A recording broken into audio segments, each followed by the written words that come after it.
Mahal na mahal kita sapagkat ikaw ang unang nagmahal po sa amin. Tunay nga na walang ibang Diyos na katulad mo. Ikaw lamang ang aming pupurin at sasambahin.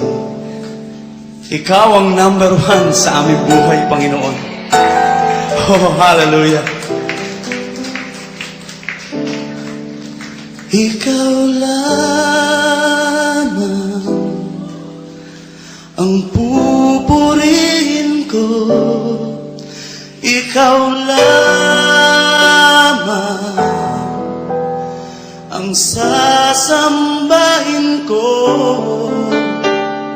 Panginoong Jesus, ikaw ang buhay ko.